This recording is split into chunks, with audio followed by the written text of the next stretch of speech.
Ito na siguro last na pag-support namin sa mga Marcoses dahil hindi na kami kilala. Hindi namin tinatak ang plano ko, kasama ko siya, ako nagkukontak sa mga mayors, ako nag-aaral sa lahat, support. Pag may banat kay Bongbong, ako nagsasagot. Pero after election, may Alzheimer na si Bongbong, hindi na ako kilala. Kung sakaling tumakbo si Vice President Sara sa 2028, will be with I will Vice support her. Oh. Sara, sigurado na mananalo for president. Nobody could beat her. Rare siguro na tao na meron kang pagkakaibigan kay President Bongbong Marcos at saka kay Vice President Sara. Sinubukan niyo po ba silang ipag-ayos simula nung nagkaroon ng hidwaan itong unit team?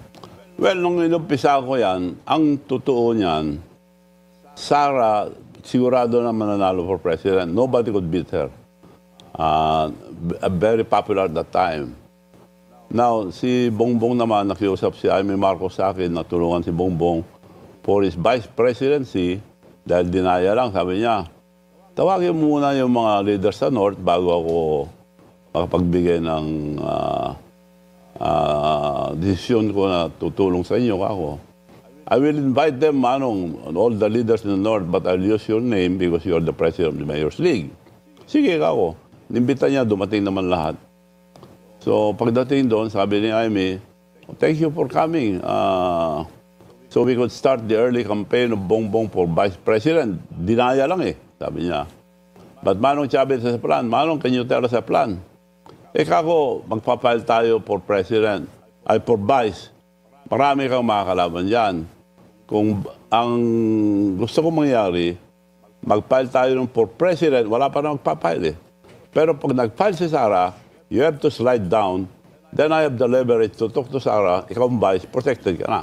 Palakpakan sila, si BBM, salamat Manong. Bawal pa noon ang lumabas. COVID. So, nakiusap ako sa Department of Health, pwede small group. So, nag-ayos ako, being the president of the Mayor's League, regional mayors. Isang region, lahat ng mayors. So, nakilala si Bongbong sa mga mayors. Yung mga mayors nga, paano si Sara? Then, nag-uusap na kami ni Sara, may plano ako dyan ako. For president.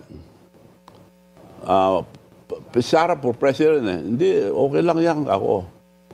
So, naka-ready naman, nakako naman si Bongbong mag-slide down. O in the end, bakit hindi po nag-slide down si Nagkataon ng problema nung popular na si Bongbong dahil sabi sa akin ni Bongbong noon, Manong, ang swerte ko, ikaw ang presidente ng Mayor's League. Puro mayors ang minimit ko ngayon. Ang laking tulong ng mga mayors. Nung tumakbo ako noon, wala akong isang mayor, sabi niya. So nung nagka-momentum na po siya, ayaw na mag-slide down? No. Wala nang pagkakataon na gano'n dahil nung kinausap ko si Sara na pag nag-file ka, willing si Bongbong, yun ang usapan namin dahil kami mga mayors, committed na kami sa iyo. As we have committed. So he's willing to slide down. Hindi na Manong, hindi na ako tatakbo ngayon. Next time na lang, sabi niya.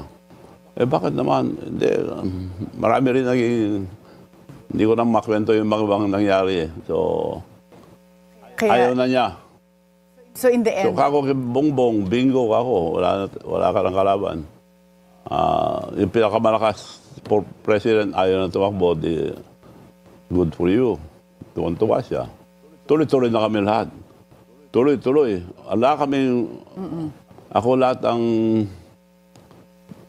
di namin tinatak ang plano ko, kasama ko siya, ako nagkukontak sa mga mayors, ako nag-aaral sa lahat, support. Pag may banat kay Bongbong, ako nagsasagot. Pero after election, may Alzheimer na si Bongbong, hindi na ako kilala. So ngayon po ba, kanino kayo mas malapit? Kay President Bongbong Marcos or kay Senator Amy? Kay Lam, malapit naman ako dahil tinutulungan ko sila tuwing eleksyon. So, ito na siguro last na pag-support namin sa mga Marcoses dahil hindi na kami kilala. So ngayon po, ang support nyo, kung sakaling tumakbo si Vice President Sara sa 2028, will be with I will Vice support President. her. Napakinggan ko yung interview ni Manong Chavez sa bilyonaryo na pag kumandidato ka po daw po kayo sa 2020, full support po daw po ko sa iyo. Kahit nagka-anusyon na daw po si outside lang na si BBM. Well, nagpapasalamat ako kay former Governor Chavez Singson. In fact, tumatawag siya sa akin twice bago yan lumabas ang interview. Tumawag siya sa akin. Twice ko din na hindi nakatanggap yung call niya, na miss call lang siya. Tapos nung nag-message naman ako sa kanya na tatawag ako, hindi na siya nakasagot, baka busy din kasi.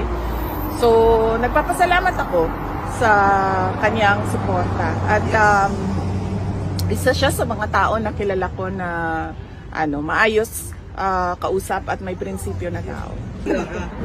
Ito na yung sinasabi ko mga kababayan. Ito na. Isa-isa na nagbabaligtaran ang mga kumampi dati kay Bongbong Marcos. Dahil lahat naman talaga tayo ay nabudol. At ito na nga po ang revelasyon ni former Governor Chavez Singson, ang kanyang pag-withdraw at last na pagsuporta sa mga Marcoses. Kita nyo yan si Chavez Singson na yan. Pero anong sabi ni Sir Chavez Singson? After nung election, nagka-amnesia na siya. Diba? Nagka-amnesia na si Bongbong Marcos at hindi na siya kilala. Hindi na sila kilala.